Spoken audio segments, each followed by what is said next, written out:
வணக்கம். நான் உங்கள் அன்பான சயின்டிபிக் வேதிக் அஸ்ட்ராலஜர் அஸ்ட்ராலஜி பேசுகிறேன். நல்லது நினைப்போம், நல்லதே நடக்கும்.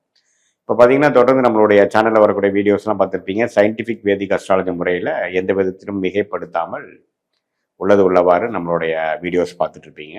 இப்போ பார்த்தீங்கன்னா எப்படி நம்மளுடைய போன ஜென்மத்தில் செய்த கர்மா இந்த ஜென்மத்தில் ஒரு சாதகமான சம்பவங்களாகவும் சாதகமற்ற சம்பவங்களாகவும் எப்படி உருவெடுக்கிறது, அதுக்கு நம்மளுடைய ஜாதகம் கோச்சார அமைப்பு எப்படி, நீங்க என்ன ராசியில பிறந்திருக்கீங்க பொறுத்து எப்படி அமையுது, நம்மளோட வாழ்க்கையை எந்த திசையில தள்ளிட்டு போகக்கூடாது, அது கிரகங்கள் எப்படி துணை புரிகிறது, எப்படி நம்ம கர்மா ஜோதிடம் மூலமாக செயல்படுகிறதுங்கிறது துல்லியமா பார்த்து கொண்டிருக்கிறோம். அந்த வகையில் மகர ராசிக்காரர்களுக்கு 2025 ஆகஸ்ட் மாதம் எத்தகைய ஒரு மாதமாக இருக்க போகுதுன்னு பார்க்க போறோம்.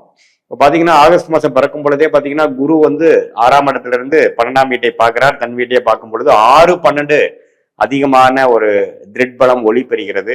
ஆறுங்கிறது ருணச்சத்ரு பாவம், அதாவது வெளிநாடு வெளிமாநிலம் போகக்கூடிய அமைப்புகள், கடன் அதிகமாக வாங்கி டெவலப் ஆகக்கூடிய அமைப்புகள், உடல் உபாதைகள் கொஞ்சம் டெவலப் ஆகக்கூடிய அமைப்புகள், அடுத்தவங்கள பணம் நமக்கு கிடைக்கிற அமைப்புகள், கூட்டு விஷயங்கள் ஜெயிக்கிறது, ஷேர் மார்க்கெட்டு, வெளிநாடு பிரயாணங்கள், அது மாதிரி விஷயங்கள் அதிகமான ஆக்டிவிட்டி நடக்கக்கூடிய அமைப்பு மகர ராசிக்காரருக்கு இருக்கு. அதே சமயத்துல 2ஆம் இடத்தில் ராகு, 8ஆம் இடத்தில் கேது இருக்கிறார். அதுவும் பாத்தீங்கன்னா அந்நிய விஷயங்கள், அந்நிய சூழ்நிலையில போய் ஜெயிக்கிறது, ஒரு சாதாரண ஒரு ஒரு முறையான விஷயத்துல போகாமல் கொஞ்சம் அதிக முயற்சிகள் செய்து வேற வித்தியாசமான ஒரு குதர்க்கமான சில விஷயத்துல போய் ஜெயிக்கிறது. அதே சமயத்துல சனி 3ஆம் இடத்துல இருக்கிறனால முழுசா 7 நாள் சனியிலிருந்து விடுபட்டு லாஸ்ட் 3 மாசமாக இருக்கக்கூடிய மகர ராசிக்காரங்களுக்கு ஒண்ணுமே ஒரு நல்ல ஒரு டெவலப்மெண்ட் பீரியட் கிடைக்கக்கூடிய ஒரு அற்புதமான ஒரு மாதமாக ஆகஸ்ட் மாசம் இருக்கு.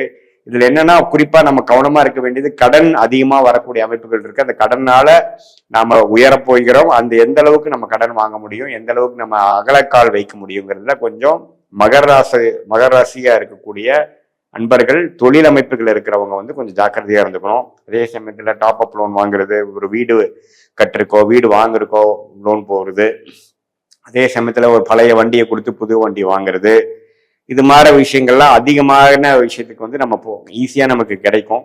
அது அடுத்தவங்களோட பணம், bank loan, finance, third party, இது மாதிரி நிறைய கிடைக்கும் பொழுது அது நம்மளால திருப்பி கொடுக்க முடியுமா, நம்ம சக்தி என்னங்கிறதை தெரிந்து அதுக்கு தகுந்த மாதிரி ஒரு முடிவுகள் எடுப்பது ரொம்ப முக்கியங்கிறது நான் கேட்டுக்கொள்கிறேன். அதே மாதிரி சுக்கிரனும் பாத்தீங்கன்னா 6ஆம் இடத்துல முதல் 3 வாரம் இருக்கிறார். ஒண்ணுமே அது மாதிரி விஷயங்கள் காமிக்குது. பெண்கள் விஷயங்கள் அதெல்லாம் கொஞ்சம் கேர்ஃபுல்லா இருக்கணும். அதே சமயத்துல மீடியா துறை, கிரியேட்டிவ் துறையில இருக்கிறவங்க, சினிமா துறையில இருக்கிறவங்களுக்குலாம் நல்ல ஒரு முன்னேற்றம் இருக்கு. அது மாதிரி விஷயங்கள்லாம் கொஞ்சம் நல்லா இருக்கு.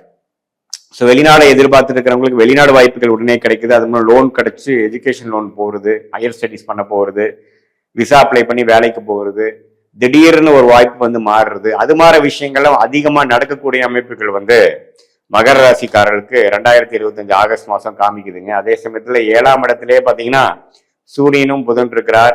அட்டமாதிபதியே 7 இருக்கும் பொழுது நீ யாரோட பழகுறீங்க என்னங்க, அது மாதிரி கொலீக்ஸ், ஃப்ரெண்ட்ஸ்ல எல்லாம் கொஞ்சம் கேர்ஃபுல்லா இருந்துக்கணும்னு நான் கேட்டுக்கொள்கிறேன்.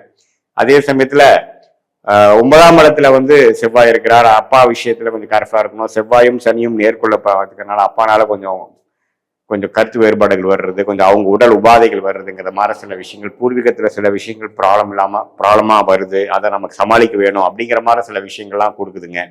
ஸோ முதல் 2 வாரம் ஒரு மாதிரியான அந்த ப்ரோக்ரஸ் சமாளிக்கக்கூடிய அமைப்புகளா இருந்துட்டு, அடுத்த 2 வாரம் பார்த்தீங்கன்னா சூரியனே 8ல மறையறார். அதுக்கப்புறம் சுக்கிரன் 7க்கு வரார். சூரியன் 8ல மறையும் பொழுது கொஞ்சம் அட்டமாதிபதியே 8ஆம் வீட்டுக்கு போகும் பொழுது கொஞ்சம் வெளிநாடு விஷயங்கள், முதலீடுகள், அடுத்தவங்க பணம் நம்ம கிடைக்கிறது, அது மாதிரி சில பாசிட்டிவான விஷயங்கள்லாம் இருக்கு. ஸோ செகண்ட் 2 வீக்ஸ் கொஞ்சம் நல்லா இருக்கு. ஓரளவுக்கு நமக்கு அன்எர்ன் இன்கம், எதிர்பார்த்த விஷயங்கள்லாம் கிடைக்கிறது அப்படிங்கிற மாதிரி சில விஷயங்கள்லாம் உண்டு. ஸோ மகர ராசிக்காரங்க ஒரு நிறைய மாற்றங்கள் நிறைந்த ஒரு ஆண்டாக தான் மகர ராசிக்காரருக்கு இருக்குது. ஏன்னா அவங்க 7 நாள் சனியிலிருந்து முழுசா வந்துட்டாங்க. குரு 6ஆம் இடத்துக்கு போய் பாத்தீங்கன்னா அதிகமான இது மாதிரி சில மாற்றங்கள், வேலையில மாற்றம், தொழில மாற்றம், படிக்கிற இடத்துல மாற்றம், ஒரு வீட்டுல இருந்து ஒரு வீடு வாடுறது, அப்கிரேட் பண்றது, அதிக ரிஸ்க் எடுக்கிறது, அது மாதிரி ஒரு டிரான்சிஷனரி பீரியடான ஒரு அமைப்பை கொடுக்கக்கூடிய விஷயங்கள் உண்டு. வெளிநாடு எதிர்பார்க்கிறவங்க கண்டிப்பா மாற்றங்கள் உண்டு, போவீங்க. இம்போர்ட் எக்ஸ்போர்ட் பண்றவங்களுக்கு அற்புதமான ஒரு வாய்ப்பு கிடைக்கிறது. இதுவரை கிடைக்காத வாய்ப்பு திடீர்னு கிடைக்கிறது. இது மாதிரி விஷயங்களும் அற்புதமா இருக்கு. ஸோ வேலையிலும் திடீர்னு ஒரு நல்ல வேலை கிடைச்சு, கவர்மெண்ட் வேலையில எதிர்பார்க்கிறவங்க கவர்மெண்ட் அரசு சார்ந்த விஷயங்கள் கிடைக்கிறது. அது மாதிரி நல்ல பாசிட்டிவான அமைப்புகள்லாம் மகர ராசிக்காரர்களுக்கு அற்புதமா அதே வந்து எளிதில் அமையக்கூடிய அமைப்புகள். ஆனா 7 சனியால் பாதிக்கப்பட்ட 2020, 21, 22, 23, 24 இந்த 5 வருஷமா பாத்தீங்கன்னா மகராசிக்காரர்கள் ஸ்டெப் பை ஸ்டெப்பு கொரோனா டைம்ல அஃபெக்ட் ஆகி இப்பதான் ஓரளவுக்கு மீண்டு வந்திருக்கிறாங்க. இப்போ அடுத்த லெவலான ஒரு டெவலப்மெண்ட்டை நோக்கி போகக்கூடிய ஒரு அபிவிருத்தி ரிலேட்டடான ஒரு லைஃப்ல செட்டில் ஆகக்கூடிய அமைப்புகள் இருக்கு. இதுல ஒரே ஒரு விஷயம் வந்து பண விஷயத்துல கொஞ்சம் கேர்ஃபுல்லா இருக்கணும், குடுக்கல் வாங்கல கேர்ஃபுல்லா இருக்கணும், உடம்பு உபாதைகள்ல கேர்ஃபுல்லா இருக்கணும். அதே சமயத்துல வம்பு வழக்குகள் வந்து கொஞ்சம் வளராமல் இருப்பதற்கு நீங்க பார்த்துக்கொள்ளணும்.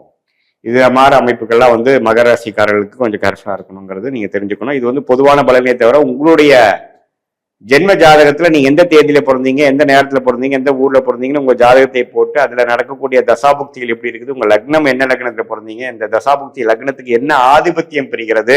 எப்பவுமே கோச்சார் அமைப்பு வந்து ராசி வச்சும் தசாபுக்திகள் லக்னம் வைத்து பார்க்கணுங்கிறது நீங்க தெரிஞ்சுக்கணும்.